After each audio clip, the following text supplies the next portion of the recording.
إن الذين يحادون الله ورسوله أولئك في الأذلين كتب الله لأغلبن أنا ورسلي إن الله قوي عزيز لا تجد قوما يؤمنون بالله واليوم الآخر يوادون من حاد الله ورسوله ولو كانوا آباءهم أو أبناءهم أو إخوانهم أو عشيرتهم أولئك كتب في قلوبهم الإيمان وأيدهم بروح منه ويدخلهم جنات تجري من تحتها الأنهار خالدين فيها رضي الله عنهم ورضوا عنه أولئك حزب الله ألا إن حزب الله هم المفلحون صدق الله العظيم سبحانك لا علم لنا إلا ما علمتنا إنك أنت العليم الحكيم رب اشرح لي صدري ويسر لي أمري واحلل عقدة من لساني يفقهوا قولي پناہ مانگتا ہوں میں اللہ تعالیٰ کی شیطان مردود سے. شروع کرتا ہوں میں اللہ کے نام سے جو بڑا مہربان بڑی رحمتوں والا ہے. بے شک جو لوگ مخالفت کرتے ہیں اللہ کی اور اس کے رسول کی، وہی لوگ ذلت اٹھانے والے ذلیل لوگوں میں سے ہیں. اللہ تعالیٰ نے فیصلہ کر دیا ہے، لکھ دیا ہے کہ اللہ کہ ضرور بالضرور غالب رہوں گا میں اور میرا رسول. بے شک اللہ تعالیٰ طاقتور اور زبردست ہے.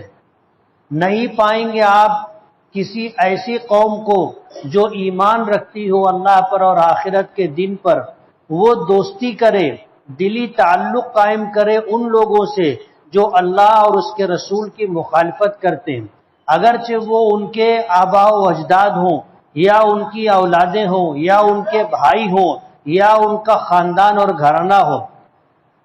یہ وہ لوگ ہیں کہ اللہ نے ان کے دلوں میں ایمان کو راسخ کر دیا ہے اور ان کی مدد کی ہے اپنے خاص مدد سے، اور اللہ انہیں داخل کرے گا ایسی جنتوں میں، باغات میں جن کے نیچے سے نہریں بہتی ہیں، وہ اس میں ہمیشہ رہیں گے.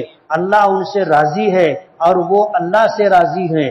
یہ اللہ کا گروہ ہے، جماعت ہے. سن لو، اللہ کا گروہ ہی کامیاب ہونے والا ہے.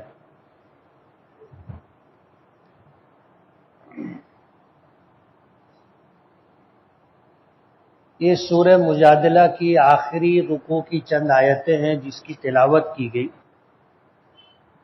اس کے اوپر کی آیتوں میں اللہ پاک نے ان لوگوں کا تذکرہ کیا تھا جنہوں نے اللہ تعالیٰ کی اور اس کے رسول کی مخالفت کی تھی، اور اس مخالفت کی وجہ سے ان کا کیا انجام ہوا اور آخرت میں انہیں کیا سزا ملے گی، اس کا تذکرہ ہوا تھا. ان آیات میں اس کے برعکس کچھ دوسرے لوگوں کا تذکرہ ہے. پہلی آیت جس کی تلاوت کی گئی، اللہ پاک یہ فرماتے ہیں کہ جن لوگوں نے اللہ اس کے رسول کی مخالفت کی وہ لوگ ذلیل ہوں گے. اس آیت کا تعلق اوپر کے مضمون سے ہے. اوپر یہ بات چلی آ رہی تھی کہ یہ لوگ جھوٹ بولتے ہیں اور جھوٹی قسمیں کھا کر کے یہ لوگ اس بات کو بتانا چاہتے ہیں کہ وہ اللہ اس کے رسول کے ماننے والے ہیں، حالانکہ یہ منافقین ہیں. یہ منافقین ہے کہ ان کا تعلق یہودیوں سے ہے، ان کا تعلق مشرکین و کافرین سے ہے، لیکن دنیاوی فائدہ اٹھانے کے لیے وہ اپنے آپ کو مسلمان ظاہر کرتے ہیں کہ ہم ایمان لائے اور ہم نے اللہ اس کے رسول کی باتوں کو مانا، ان کی اطاعت و فرما برداری کی. اس طرح اپنا زبانی دعویٰ کرنے کے ساتھ وہ لوگ اپنے آپ کو عملاً مسلمان بھی ظاہر کرنے کی کوشش کرتے تھے، یعنی مسجدوں میں آ کر باجماعت نماز بھی ادا کیا کرتے تھے، روزہ بھی رکھتے تھے، اور بھی اعمال جو اسلام کے ہیں نمائشی طور پر اس کو وہ لوگ کرتے تھے، لیکن دل سے انہوں نے اسلام کو، دل سے اللہ اس کے رسول کو انہوں نے قبول نہیں کیا تھا۔ فرمایا کہ اولئک اصحاب النار ہم فیہا خالدون، یہ جہنمی ہے اور جہنم میں ہمیشہ ہمیشہ رہیں گے۔ اسی پر بس نہیں تھا، اللہ پاک فرماتے ہیں کہ جس دن اللہ تعالیٰ سب کو زندہ کرے گا دوبارہ، تو یہ اللہ کی بارگاہ میں بھی کھڑے ہو کر کے جھوٹی قسم کھائیں گے۔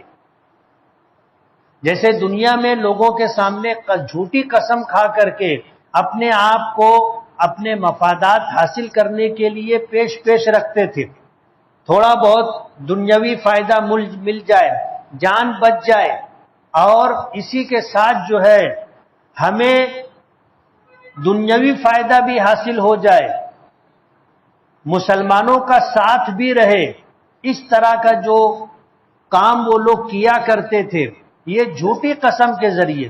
اب ظاہر بات ہے اگر کوئی شخص ہم لوگوں کے سامنے اللہ کی قسم کھا لے تو ہم اپنی معلومات کو بھی ایک کنارے رکھ دیتے ہیں، اس کی قسم کو قبول کر لیتے۔ ظاہر بات ہے اللہ کے نام سے بڑھ کر کے کس کا نام ہوگا؟ جب ایک شخص نے اللہ کی قسم کھا لی تو ہم اپنا دیکھا ہوا چھوڑ دیتے ہیں، اپنے معلومات ایک کنارے رکھ دیتے ہیں، اور اس کی قسم پر شریعت بھی اعتماد کرتی ہے، ہمیں بھی تاکید ہے کہ جب کوئی شخص قسم کھا کر کے کوئی بات کہے تو اس کی بات مان لو۔ دنیا میں تو منافقین نے قسم کھا کر کے اپنے آپ کو مسلمان ظاہر کیا تھا اور مسلمانوں نے اسے قبول کر لیا تھا۔ اب جب دنیا میں ان کی جھوٹی قسموں سے ان کو کچھ فائدہ مل گیا تو کل میدان محشر میں بھی اللہ کے سامنے جھوٹی قسمیں کھائیں گے۔ اللہ پاک فرماتے ہیں یوم یبعثہم اللہ جمیعا فیحلفون لہ، کہ جس دن اللہ تعالیٰ ان تمام کو زندہ کرے گا تو یہ اللہ کے سامنے بھی قسم کھائیں گے، کما یحلفون لکم، جیسے تمہارے سامنے انہوں نے قسمیں کھائی تھی۔ اور وہ ایسا سمجھ رہے ہیں کہ یہ قسم کھا کر جس طرح ہم نے دنیا میں فائدہ اٹھا لیا تھا، آخرت میں بھی جھوٹی قسم کھا کر کے فائدہ اٹھا لیں گے۔ اللہ پاک نے فرمایا الا انہم هم الکاذبون، سن لو یہ جھوٹے لوگ ہیں۔ دنیا میں تو ہم پابند ہیں، لیکن اللہ تو سب کچھ جانتا ہے نا، اور اللہ کے ہاتھ میں فیصلہ ہوگا، تمہارے اور میرے ہاتھ میں فیصلہ نہیں ہوگا۔ اللہ نے فرمایا کہ ان پر شیطان غالب آ گیا، استحوذ علیہم الشیطان، شیطان ان پر غالب آ گیا، اور یہ شیطان کا گروہ ہے، اور شیطان کا گروہ ناکام اور نامراد ہی رہے گا۔ اس کے ساتھ اللہ پاک نے فرمایا کہ جو لوگ اللہ اس کے رسول کی مخالفت کرتے ہیں وہ ذلت اٹھائیں گے، دنیا میں بھی آخرت میں بھی۔ اس کے برخلاف اللہ نے ایک فیصلہ جو لوح محفوظ میں اللہ نے لکھ رکھا ہے اس کا تذکرہ کیا، کتب اللہ لأغلبن انا ورسولی، اللہ نے یہ لکھ رکھا ہے لوح محفوظ میں، اور یہ اللہ کا فیصلہ ہے کہ اللہ اور اس کا رسول ہی غالب رہیں گے۔ الحق یعلو ولا یعلی علیہ، حق غالب رہے گا، اللہ سے بڑھ کر کے حق کون ہو سکتا ہے؟ اور اللہ کے بعد حق کس کے پاس ہے؟ رسول کے پاس ہے، اس لیے یہ غالب رہیں گے۔ ان اللہ قوی عزیز، اللہ پاک زور آور ہے، طاقتور ہے، زبردست ہے۔ ظاہر بات ہے اس نے اگر فیصلہ کر لیا تو اس کے فیصلے کو دنیا کی کون سی طاقت بدل سکتی؟ اس لیے انجام ہمیشہ حق کے ساتھ ہوتا ہے۔ وقتی طور پر جو لوگ باطل پر ہیں ان کی جیت بولو یا ان کا غلبہ بولو یا ان کی کثرت بولو دکھتی ہے لیکن رہتی نہیں ہے آخر تک۔ اللہ نے دنیا کا یہ نظام بنایا ہے، حق ہی غالب رہے گا۔ الحق یعلو ولا یعلی علیہ، حق غالب رہے گا اور جو باطل ہے اسے مغلوب ہونا ہی ہے۔ اللہ پاک فرماتے ہیں اپنے نبی سے کہ آپ ایسے لوگوں کو جو اللہ اس کے رسول پر آخرت کے دن پر ایمان رکھتے ہوں انہیں مشرکین، منافقین، یہودیوں سے محبت کرنے والا نہیں پائیں گے، کافروں سے محبت کرنے والا نہیں پائیں گے۔ وجہ اس کی یہ ہے کہ جس شخص کے دل میں ایمان ہے اس شخص کے دل میں اللہ اس کے رسول کی محبت ہے، اور اللہ اس کے رسول کی محبت، اللہ اور اس کے دشمنوں کی محبت ایک دل میں جمع نہیں ہو سکتی۔ اگر کوئی مشرکین و کافرین اور منافقین سے دلی تعلق رکھتا ہے تو اس کا مطلب یہ ہے کہ اس کے دل میں اللہ اس کے رسول کی محبت نہیں ہے۔ یہ پیمانہ ہے جو اللہ پاک نے اس میں ذکر کیا ہے۔ کاروباری تعلقات، ضرورت کے تعلقات الگ چیز ہیں، لیکن دلی تعلق جس کو کہتے ہیں کہ ان کی محبت اپنے دل میں ہو، وہ محبت جو اللہ اس کے رسول کی ہے، ایسی محبت جمع نہیں ہو سکتی۔ اگر کسی مشرک و کافر سے اور اسلام کے دشمن کی محبت اس طرح اگر کسی کے دل میں ہے تو اس کا مطلب یہ ہے کہ اس کے دل میں اللہ اس کے رسول کی محبت نہیں ہے۔ اگر اس کے دل میں اللہ اس کے رسول کی محبت ہوتی تو اس کے دل میں اللہ اس کے رسول کے دشمنوں کی محبت نہیں آ سکتی۔ اللہ نے فیصلہ کیا، لا تجد، آپ کبھی بھی نہیں دیکھو گے، کبھی بھی نہیں پاؤ گے کسی قوم کو یؤمنون باللہ والیوم الآخر جو اللہ پر اور آخرت کے دن پر ایمان رکھتا ہو، یوادون من حاد اللہ ورسولہ، وہ دلی محبت اور تعلق رکھتے ہوں اس شخص سے جو اللہ اس کے رسول کی مخالفت کرتا ہے۔ اب ظاہر بات ہے کہ مشرکین و کافرین کھل کر اللہ اس کے رسول کی مخالفت کر رہے ہیں، یہود اور منافقین مشرکین کھل کر کے مخالفت کر رہے ہیں، تو ان سے کیسے یہ لوگ محبت کر سکتے؟ نہیں کر سکتے۔ اللہ نے بڑی آگے کی بات جو کہی ہے وہ بہت زبردست ہے، وَلَوْ كَانُوا آبَاءَهُمْ، اگرچہ یہ مشرکین، کافرین، منافقین ان کے باپ دادا ہی کیوں نہ ہو، ان کی اولاد ہی کیوں نہ ہو، ان کے بھائی بند کیوں نہ ہو، ان کا اپنا خاندان اور کنبہ ہی کیوں نہ ہو،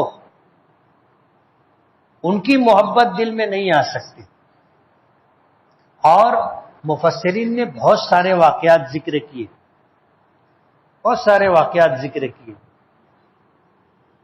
ان واقعات سے اس بات کو ثابت کرنے کی کوشش کی ہے کہ صحابہ کرام رضوان اللہ تعالی علیہم اجمعین نے اس بات کو عملی طور پر ثابت کیا۔ ابو عبیدہ ابن الجراح رضی اللہ تعالی عنہ بیٹے تھے جراح کے، میدان جنگ میں آمنا سامنا ہوا، باپ کی کوشش یہ تھی کہ وہ اپنے بیٹے ابو عبیدہ کو قتل کر دے، وہ چڑھ چڑھ کر کے آتے تھے، ابو عبیدہ طرح دے کر کے ہٹ جاتے تھے کہ میرے باپ ہے، لیکن جب باپ نے یہ راستہ نہیں چھوڑا تو پھر بیٹے نے باپ کو قتل کر دیا۔ غزوہ بدر میں حضرت ابو بکر صدیق رضی اللہ تعالی عنہ کے بیٹے مقابلے میں تھے، وہ مکے والوں کے ساتھ لڑنے آئے تھے، بعد میں ایمان قبول کیا اور حضرت ابو بکر صدیق سے کہنے لگے کہ آپ میدان جنگ میں کئی مرتبہ میری تلوار کی زد میں آئے لیکن میں آپ کو چھوڑ دیا۔ حضرت ابو بکر صدیق رضی اللہ تعالی عنہ نے قسم کھا کر کے کہا کہ اگر میری تلوار کی زد میں تو آ جاتا تو میں تجھے قتل کر دیتا۔ عبداللہ ابن ابی منافقین کا سردار تھا، انہوں نے نبی کریم صلی اللہ علیہ وسلم کی توہین کی اور ایسی کچھ باتیں کہی جو صراحتاً اللہ کے رسول صلی اللہ علیہ وسلم کے خلاف تھی۔ بیٹے نے آ کر نبی کریم صلی اللہ علیہ وسلم سے کہا کہ آپ مجھے اجازت دیں، کوئی اور میرے باپ کو قتل کرے آپ کے لیے، میں ان کا سر کاٹ کر کے آپ کے قدموں میں لا کے رکھ دوں گا۔ حضور نے فرمایا کہ نہیں، لوگ کہیں گے کہ محمد اپنے ساتھیوں کو قتل کرتے۔ میدان بدر میں 70 مشرکین مارے گئے تھے، 70 گرفتار ہوئے تھے۔ حضور نے گرفتار شدہ لوگوں کے بارے میں مشورہ کیا۔ حضرت عمر کی رائے یہ تھی کہ فلاں میرا ماموں ہے، اور فلاں ابو بکر کا بیٹا ہے، اور فلاں عثمان کا چچا ہے، فلاں علی کا بھائی ہے، ان کو ہمارے حوالے کرو۔ تو حضور نے پوچھا کیا کرو گے؟ کہا کہ ان کی گردن اپنے ہاتھوں سے ماریں گے، سر قلم کر دیں گے، اور دنیا والوں کو، قیامت تک آنے والے انسانوں کو بتا دیں گے کہ جو اللہ اس کے رسول کا نہیں ہے وہ ہمارا بھی نہیں۔ یہ پیمانہ ہے۔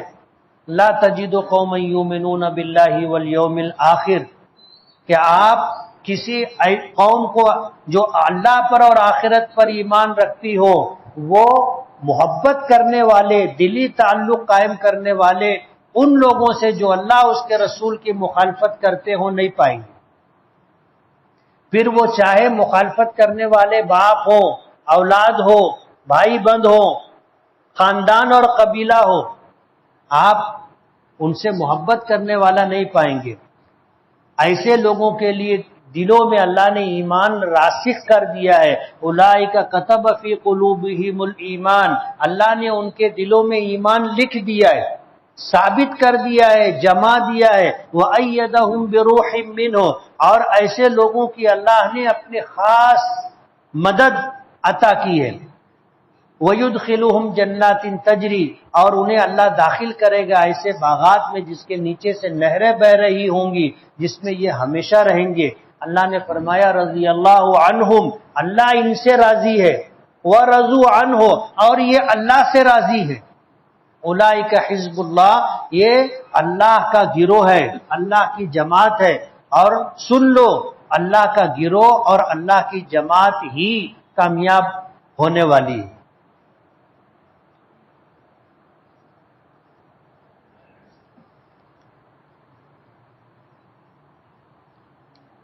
وتر کی نماز میں دعائے قنوت اگر یاد نہیں ہے تو کیا پڑھیں؟ 3 مرتبہ سبحان ربی الاعلی پڑھ لیں۔ دوسری بار عمرہ حج کریں یا غریبوں کی مدد کریں؟ غریبوں کی بھی مدد کرنی چاہیے۔ یہ سوال کرنا کہ نماز پڑھیں یا کسی نابینا آدمی کا ہاتھ پکڑ کر کے راستہ پار کریں، تو آپ کیا کہو گے؟ نماز بھی پڑھو اور نابینا شخص کی مدد بھی کرو۔ ایسا سوال کہ ہم حج عمرہ کریں یا حج عمرہ نہ کرتے ہوئے وہ پیسہ غریبوں کی مدد پر خرچ کریں، سوال ہی غلط ہے۔ دونوں کام کرنا ہے۔ اللہ کی محبت کیسے حاصل ہو سکتی ہے؟ ظاہر بات ہے، ہمیں اللہ تعالیٰ کے احسانات، اللہ تعالیٰ کے انعامات پر غور کرنا چاہیے کہ میری کیا اوقات تھی۔ اللہ کا بے پناہ کرم ہے کہ اس نے مجھے ایمان کی دولت عطا کی۔ اللہ کا احسان ہے، کرم ہے، بے مانگے حضور کا امتی بنایا۔ اللہ کا احسان و کرم ہے کہ اللہ نے قرآن کریم جیسی نعمت دی، مکمل دین عطا کیا۔ اللہ کا احسان و کرم ہے کہ اس نے مجھے تندرستی دی، اندھا نہیں بنایا، بہرا نہیں بنایا، گونگا نہیں بنایا، لنگڑا لولا نہیں بنایا، دیوانہ پاگل نہیں بنایا۔ یہ اللہ کا احسان ہے۔ اللہ کی نعمتوں پر غور کرے، اللہ کے احسانات پر غور کرے تو اللہ کی محبت دل میں آ جائے گی۔ بیوی شوہر پر غلط الزامات لگا کر خلا کا مطالبہ کرے تو شوہر دی ہوئی چیزوں کی واپسی کا مطالبہ کر سکتا ہے؟ کر سکتا ہے۔ خلا کہتے ہیں مال کے بدلے میں طلاق دینا۔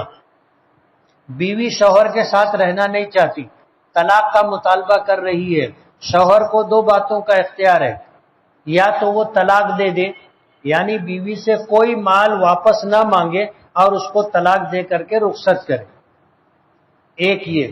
دوسرا یہ کہ شوہر اس سے مال کا مطالبہ کرے کہ میں نے تجھ کو جو ہے سونے کے زیورات دیے، میں نے تجھے زمین پلاٹ دیے، میرا وہ سارا مال مجھے واپس کر دے۔ اگر شوہر نے کچھ نہیں دیا ہے تو بھی مطالبہ کر سکتا ہے کہ تجھ کو میرے ساتھ نہیں رہنا ہے تو تو مجھ کو جو ہے شادی کا خرچہ دے دے، طلاق لے لے۔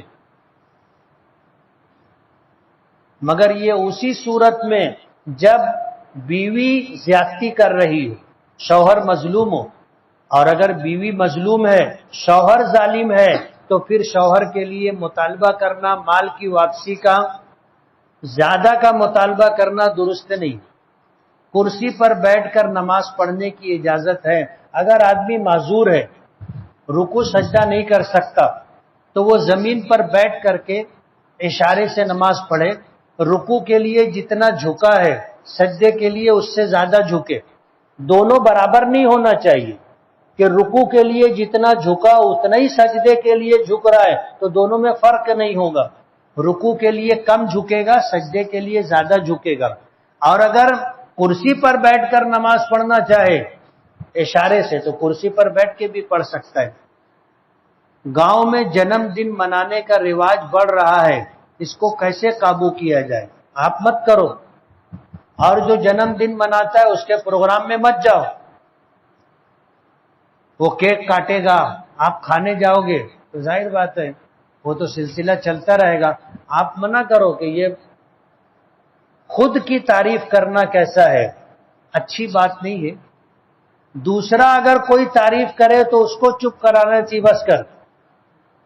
آدمی اپنی تعریف کرنے لگ جائے کہ میں فلاں میں فلاں میں فلاں، میں نے ایسا کیا میں نے ویسا کیا، سب کو معلوم ہے کون کیا ہے۔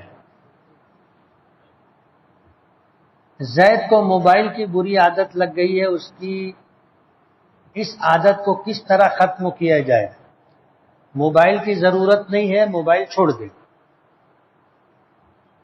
اور ہم میں سے 80% لوگوں کو موبائل کی ضرورت نہیں ہے، بلکہ اگر کہا جائے 90-95% لوگوں کو موبائل کی ضرورت نہیں ہے تو بات غلط نہیں ہوگی۔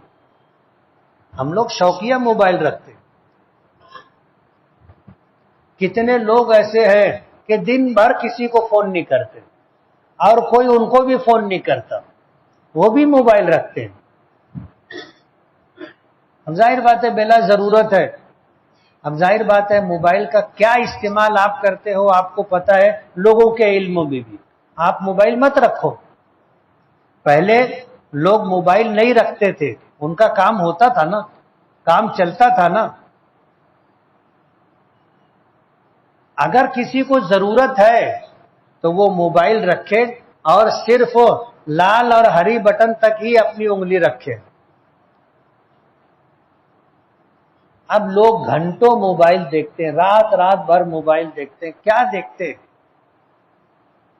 یہ گناہ بے لذت ہے۔ گناہ دو طرح کے ہوتے ہیں، ایک گناہ با لذت، ایک بے لذت۔ ایسا گناہ جس گناہ کو کرنے میں آدمی کو لذت آتی ہے، لذت ملتی ہے۔ ایک وہ گناہ ہے جو گناہ بے لذت ہے، بہت ساری آپ سمجھ سکتے ہیں۔ تب ظاہر بات ہے موبائل دیکھنا گناہ بے لذت ہے۔ آپ جو کچھ بھی پروگرام دیکھ رہے ہیں اچھا یا برا، اس سے کچھ ملتا التا نہیں ہے، ٹائم برباد ہوتا ہے۔ دولت کا دکھاوا کرنا کیسا ہے، اچھی بات نہیں ہے۔ غریب لوگوں کو دکھ ہوتا ہے اور اللہ کو یہ بات پسند نہیں ہے۔ جس اللہ نے اگر مال دیا ہے تو لے بھی سکتا ہے، اور لے لیتے نا اللہ پاک۔ دیکھو کتنے مالدار لوگ تھے، آج غریب ہیں۔ اللہ نے کل مال دیا تھا، آج لے لیا۔ ایسا بھی ہوتا ہے کہ کتنے کل غریب تھے اور آج خوشحال اور مالدار ہیں۔ مزدور لوگ جب ڈیوٹی پر جاتے ہیں تو جانے کے ساتھ اپنا ہیڈ فون لگا کر فلم یا گانا دیکھنا چالو کر دیتے ہیں۔ میں بہت سے دوستوں کو منع کیا کہ یہ روزی کی جگہ ہے، یہاں فلم مت دیکھا کرو، تو وہ لوگ بولتے ہیں کہ ٹائم پاس نہیں ہوتا۔ تو روزی پر ٹائم پاس کے لیے فلم یا گانا دیکھ سکتے ہیں یا نہیں؟ جائز نہیں۔ ٹائم پاس کرنے کے لیے اللہ اس کے رسول کا اللہ کا ذکر کرو، درود پاک پڑھو، قرآن کریم کی تلاوت کرو۔ 12 ربیع الاول کو 12 وفات نہیں بول سکتے ہیں؟ بول سکتے ہیں۔ حضور کی پیدائش کی تاریخ میں اختلاف ہے، اس بات پر اتفاق ہے کہ آپ کی پیدائش ربیع الاول میں پیر کے دن ہوئی تھی۔ اب جب یہ حساب لگا کر کے ماہرین پیچھے جاتے ہیں تو یہ کہ حضور کی پیدائش کے وقت جو سن تھا، سال، اور اس میں ربیع الاول کا مہینہ جو تھا، اس میں پیر کے دن کون سی تاریخ تھی؟ اسلامی تاریخ۔ ان کے حساب و کتاب میں الگ الگ تاریخ ملتی ہے۔ اس لیے کسی نے کہا کہ 5 ربیع الاول تھی، کسی نے کہا 9 ربیع الاول تھی، کسی نے کہا 12 ربیع الاول تھی۔ اللہ بہتر جانتا ہے کہ تینوں میں سے کون سی تاریخ تھی۔ پیر کا دن تھا، اس پر سب کا اتفاق ہے، لیکن 12 ربیع الاول پیر کے دن حضور کی وفات ہوئی تھی، اس پر سب کا اتفاق ہے۔ اس لیے کہ حضور جب پیدا ہوئے تھے تو اس وقت تو لوگوں کو پتہ نہیں تھی کہ یہ بچہ 40 سال کے بعد نبی بنے گا اور اللہ اتنا مقام بلند عطا کرے گا، کسی کو نہیں معلوم تھا۔ ایک بچہ پیدا ہوا، اس لیے جو ہے اس وقت مورخین نے حضور کی پیدائش کی تاریخ نہیں متعین لکھی نہیں۔ آج حساب لگا کر کے معلوم پڑتا ہے کہ 9 تاریخ ہے یا 12 تاریخ ہے، ہم 12 مان کر چلتے، محققین 9 ربیع الاول کہتے، لیکن حضور کی وفات کہو، حضور کا دنیا سے پردہ کرنا کہو، حضور کا وصال کہو، ربیع الاول کی 12 تاریخ پیر کے دن۔ اس لیے اگر اس کو 12 ربیع الاول ہے، 12 وفات بھی بول سکتے ہیں۔ اگر والدین کی مرضی نہ ہو تو کوئی لڑکا لڑکی اپنی مرضی سے شادی کرنا چاہے تو کر سکتے ہیں کیا؟ ولی کی اجازت کے بغیر نکاح کرنا یہ ایک اختلافی مسئلہ ہے۔ امام اعظم ابو حنیفہ رحمۃ اللہ علیہ کے یہاں جو لڑکی کنواری ہو، نابالغ ہو، اگر وہ نکاح والدین کی اجازت کے بغیر کرے تو اس کا نکاح ہی نہیں ہوگا، اور اگر وہ شادی شدہ ہو، مطلقہ ہو، یعنی ایک شادی ماں باپ نے کر دی تھی، اب اس کے شوہر کا انتقال ہو گیا یا شوہر نے طلاق دے دی، اب وہ لڑکی اپنی مرضی سے نکاح کرنا چاہتی ہے، ولی کی اجازت کے بغیر تو کر سکتی۔ امام اعظم ابو حنیفہ رحمۃ اللہ علیہ کے علاوہ دیگر ائمہ کے یہاں ولی کی اجازت کے بغیر لڑکی نکاح ہی نہیں کر سکتی، لڑکا کر سکتا ہے، لیکن ظاہر بات ہے لڑکا کرے گا تو کسی کی بہن بیٹی سے ہی رشتہ کرے گا، اگر اس کے ماں باپ راضی نہیں ہے تو اس کا نکاح نہیں ہوگا ادھر سے۔ سمجھ رہے ہو کہ جیسے لڑکی نے سرپرستوں اور ولی کی اجازت سے نکاح کیا تو نکاح ہی نہیں ہوگا نا، تو ادھر سے بھی نہیں ہوگا ادھر سے بھی نہیں ہوگا۔ اس لیے دنیا ہمیشہ رہنے کی جگہ نہیں، تھوڑی زندگی اللہ نے دی ہے، شریعت کے دائرے میں رہتے ہوئے اپنے ماں باپ، اپنے ولی اور سرپرستوں کی مشورے سے، ان کی رہنمائی سے ہم کو نکاح کرنا چاہیے۔ اپنی مرضی سے جو لوگ نکاح کرتے ہیں ان کی زندگی آپ دیکھ لو، بڑی اجیرن ہوتی، خوشحال زندگی نہیں رہتی، پریشان، پوری زندگی پریشان رہتے۔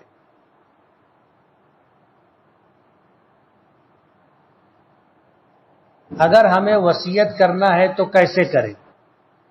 وصیت وارث کے لیے نہیں ہوتی، وارث کے لیے اللہ اس کے رسول نے حصہ متعین کیا ہے کہ کسی کا انتقال ہوا تو اس کی بیوی کو کیا ملے گا، اس کی ماں کو کیا ملے گا، اس کے باپ کو کیا ملے گا، اس کے بیٹے کو کیا ملے گا، بیٹی کو کیا ملے گا، پوتے کو کیا ملے گا، پوتی کو کیا ملے گا۔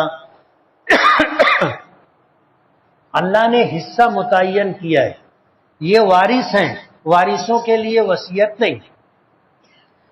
مرنے والا اپنے مال کے 1/3 میں وصیت کر سکتا ہے۔ جیسے 3 لاکھ روپیہ اس کی وراثت ہے تو 1 لاکھ روپے تک کی وہ وصیت کر سکتا ہے کہ میرا یہ 1/3 مال مسجد میں دے دینا یا مدرسے میں دے دینا، یتیم خانے میں دے دینا، ضرورت مندوں کو دے دینا، وصیت کر سکتا ہے۔ 1/3 سے اوپر کی وصیت نہیں کر سکتا، اور اگر اس نے کیا ہے تو 1/3 تک اس کی وصیت نافذ ہوگی، اور 1/3 کے اوپر اگر گیا تو جن لوگوں کا حق ہے وارثین کا، ان کی اجازت لگے گی۔ اگر وارثین بولیں کہ ابا بولے ہیں سب دے دو مسجد میں، چلے گا، سب دے سکتے، وہ نہیں بول دیں تو 1/3 دیں گے۔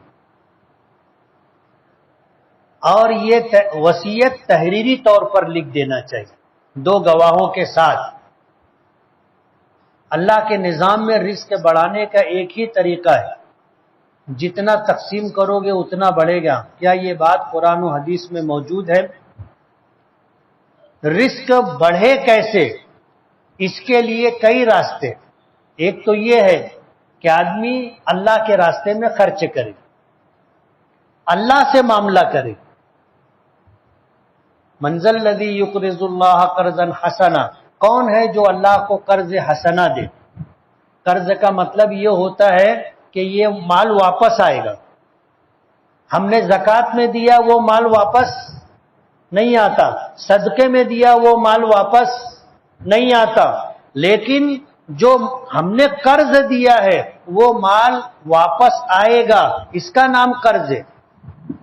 اب لوگ لے لیتے نہیں دیتے وہ ایک الگ بات ہے، لیکن قرض کا مطلب یہ ہوتا ہے کہ جس کو ہم نے دیا ہے وہ ہمیں واپس کرے گا۔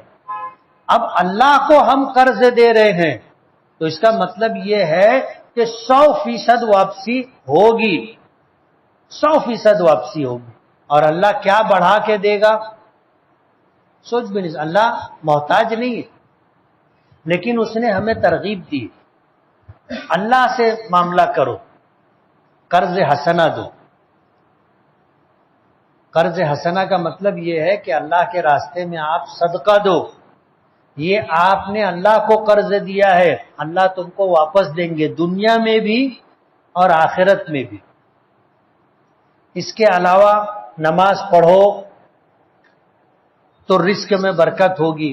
صبح سویرے اٹھو، نماز پڑھو، اللہ کا ذکر کرو، رزق میں برکت ہوگی۔ قرآن کریم کی تلاوت کرو، رزق میں برکت ہوگی۔ دسترخوان بچھا کر کے ہاتھ دھو کر کھانا کھاؤ، رزق میں برکت ہوگی۔ برتن کو اچھی طرح صاف کرو، ایک دانہ بھی مت چھوڑو، رزق میں برکت ہوگی۔ اور اپنے ماں باپ کے ساتھ، اپنی بیوی بچوں کے ساتھ آپ خرچ کرنے میں کنجوسی مت کرو، خرچ کرو، اللہ تمہیں دے گا۔ حدیث پاک میں آتا ہے، بخاری شریف کی روایت ہے، روزانہ ایک فرشتہ صبح اور شام دعا دیتا ہے، بد دعا دیتا ہے کہ اللہ جو تیرے راستے میں خرچ کرے اس کو بڑھا کر کے دے، اس کے رزق میں برکت دے، اور جو گن گن کر کے تھپی لگا کر کے رکھے اس کے رزق میں کمی کر دے۔ روزانہ دعا ہوتی، بد دعا ہوتی۔ مغرب میں جو وضو بنایا گیا اس وضو سے عشاء کی نماز پڑھ سکتے ہیں کیا؟ پڑھ سکتے ہیں۔ جو آدمی معذور نہیں ہے، جیسے ہم لوگ ہیں معذور نہیں، معذور کا مطلب یہ ہے کہ ایسی چیزیں ہم لوگوں کے ساتھ لگ جائے جس سے وضو ٹوٹ جاتا ہے۔ جیسے بعض لوگوں کو پیشاب کا قطرہ آتا رہتا ہے، بعض لوگوں کی ہوا ریح خارج ہوتی رہتی ہے، تو ایسے لوگ جو ہے معذور ہوتے کہ جن کو اتنا وقت نہ ملے جس میں وہ نماز پڑھ سکیں 4 رکعت، اس میں بھی پیشاب کا قطرہ آتا رہتا ہے، ری خارج ہوتی رہتی ہے، تو وہ آدمی معذور ہے، اس کا ان چیزوں سے وضو نہیں ٹوٹے گا۔ ہم لوگ معذور نہیں ہیں۔ ہم نے جو وضو مغرب میں بنایا تھا، اگر وہ وضو ٹوٹا نہیں ہے تو اس وضو سے ہم عشاء کی نماز پڑھ سکتے، اور اگر معذور آدمی ہے تو اس نے مغرب کے لیے جو وضو کیا تھا اس وضو سے مغرب کی نماز پڑھ سکتا ہے، لیکن جیسے ہی مغرب کا وقت ختم ہوگا اس کا وضو بھی ختم ہو جائے گا، اب اس کو عشاء کی نماز کے لیے نیا وضو کرنا پڑے گا۔ کیا دھندے کاروبار میں جادو ٹونا ہوتا ہے؟ کہا جاتا ہے کہ کسی نے کچھ کر دیا ہے، روزی باندھ دی ہے، کیا یہ بات صحیح ہے؟ ایسا ہوتا نہیں۔ ابھی اتنا بڑا مجمع ہے، کوئی ایک آدمی ایسا ہے جس نے کسی کے اوپر جادو کروایا ہو؟ ہے؟ نہیں ہے۔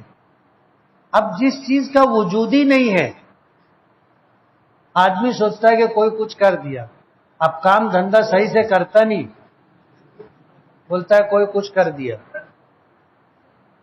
ظاہر بات ہے کاروبار کی طرح کیا جاتا ہے، وقت پر کام شروع کرنا، وقت ختم ہو جائے کام بند کر دینا، اور کاروبار کے جو اصول و ضابطے ہیں ان اصول و ضابطے پر آپ کاروبار کرو، کچھ بندش وندش نہیں آتی۔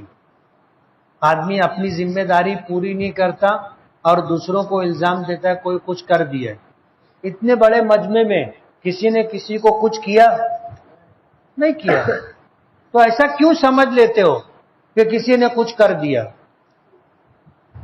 یہ سب بیکار کی بات ہے، شیطانی وسوسے ہیں۔ اگر کسی کو ایسا لگتا ہو تو روزانہ 100 مرتبہ چوتھا کلمہ صبح اور 100 مرتبہ چوتھا کلمہ شام پابندی سے پڑھنے کا معمول بنا لے، اور یہ چوتھے کلمے سے پہلے 3 مرتبہ درود ابراہیمی اور 100 مرتبہ پڑھنے کے بعد 3 مرتبہ درود ابراہیمی پڑھے، یہ معمول بنا لے۔ جتنی لو بلا جادو ٹونا آسیب سب اللہ پاک ختم کر دے، اور یہ عمل حضور نے بتایا، حدیث پاک میں موجود ہے۔ اس لیے کہیں سے تعویذ لے کر کے آنا اور کہیں سے کچھ لے کر کے آنا، یہ سب۔ اب ایک آدمی کی جو ہے بکری گم ہو گئی، وہ کسی کے پاس گیا، بولے بکری گم ہو گئی ہے، تو انہوں نے تعویذ لکھ کے دیا اور کہا کہ پتھر کے نیچے دبا دینا، اور جتنا بڑا پتھر رہیے، جتنا زیادہ وزن رہیے، اتنی جلدی کام ہو جائے گا۔ اب یہ آدمی لا کر کے جو ہے پتھر کے نیچے تعویذ دبا دیا۔ اب 1 دن 2 دن 3 دن ہفتہ بھر بکری ڈھونڈنے جانا چاہیے، وہ کام نہیں کیا، تعویذ دبا کر کے بکری کے آنے کا انتظار کرنا، بکری نہیں ملی۔ ہفتے بھر کے بعد جو ہے یہ ہوا کہ یار دیکھے تو تعویذ میں کیا لکھا ہے، جب اس کو کھولے تو اس میں لکھا تھا بکری آ آ آ، یعنی لوگ ایسا تعویذ دیتے۔ ابھی کرن کی بات ہے، وہ تعویذ لا کے بتایا، بولے دیکھو مفتی صاحب لوگ اتنا ایڑا بناوتے بنے تو بنائیں نا۔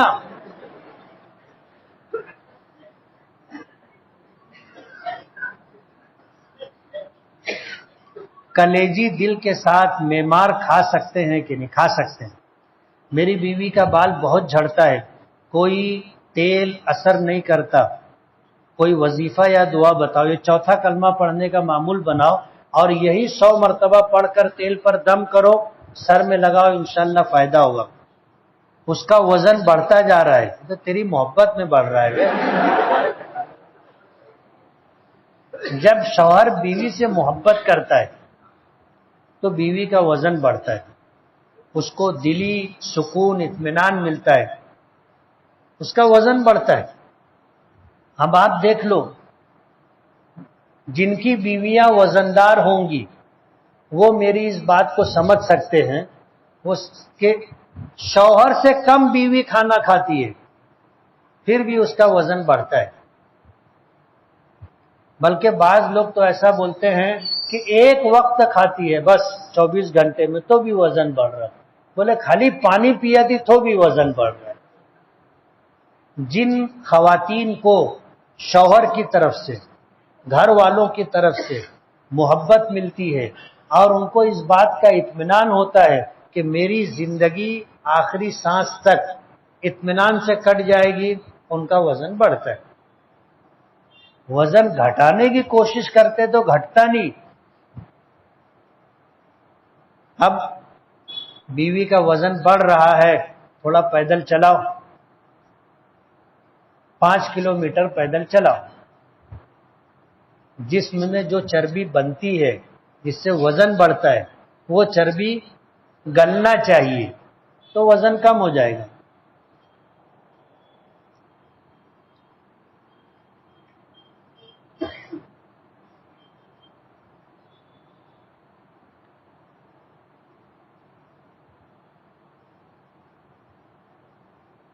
سوال کی ایک فہرست ہے.